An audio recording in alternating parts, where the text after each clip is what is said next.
آپ دیکھیے رسول اللہ صلی اللہ علیہ وسلم مکہ میں پیدا ہوئے، آپ نے 610 AD میں وہاں اپنا مشن شروع کیا، تو وہاں کیا ہوا؟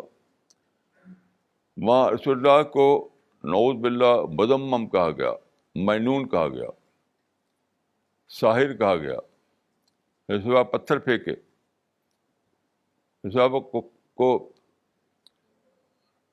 وطن سے نکال دیا،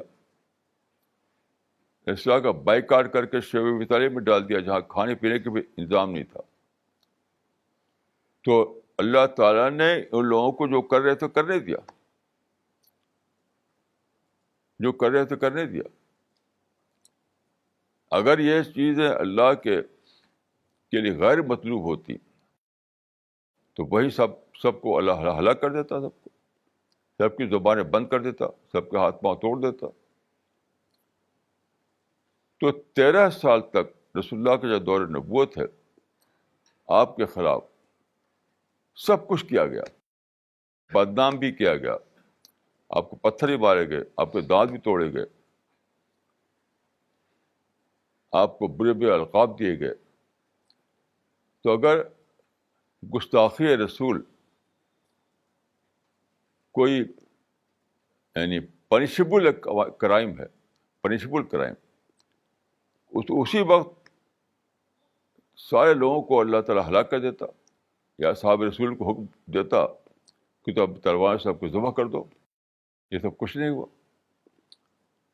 کیوں؟ اللہ تعالیٰ کو ایک ایک شخص کا ٹیسٹ لینا تھا، ٹیسٹ لینا تھا کہ کون ہے جو رسول اللہ کی زبان سے قرآن کو سن کر سچائی کو دریافت کرتا ہے، وہ کون نہیں کرتا، کون ہے جو رسول اللہ صلی اللہ علیہ وسلم کے اعلیٰ اخلاق کو دیکھ کر آپ پر ایمان لاتا ہے، کون نہیں لاتا، کون ہے جو رسول اللہ کی زبان سے توحید کے دلائل سنتا ہے اور پھر مان لیتا ہے یا نہیں مانتا۔ یہ تو ٹیسٹ تھا، ٹیسٹ۔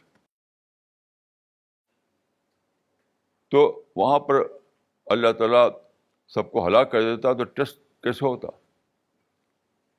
ٹیسٹ کیسے ہوتا؟ تو کوئی آدمی اگر رسول اللہ کا اعتراف کر کے آپ پہ ایمان لاتا ہے تو وہ ٹیسٹ میں پورا اترا۔ کوئی آدمی رسول اللہ کا انکار کرتا ہے، آپ کو نعوذ باللہ مذموم کرتا ہے، تو وہ ٹیسٹ میں فیل ہو گیا۔ اور یہ اللہ تعالیٰ کو دیکھنا ہے کہ کون فیل ہوا، کون پاس ہوا،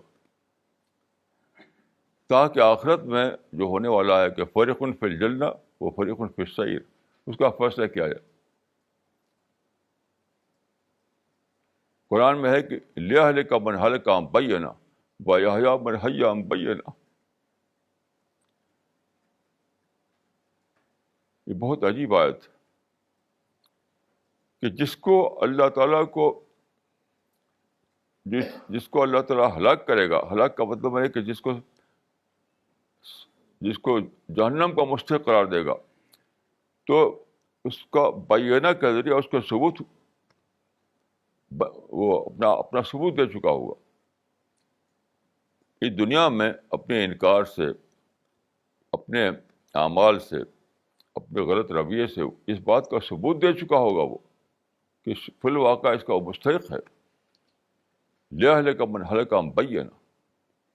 اس طریقے سے دوسرا انسان جس کو جنت میں داخل کیا جائے گا، وہ بھی دنیا میں اپنے زندگی کے دوران یہ ثبوت دے چکا ہوگا کہ اس کا مستحق ہے کہ اس کو جنت میں داخل کیا جائے۔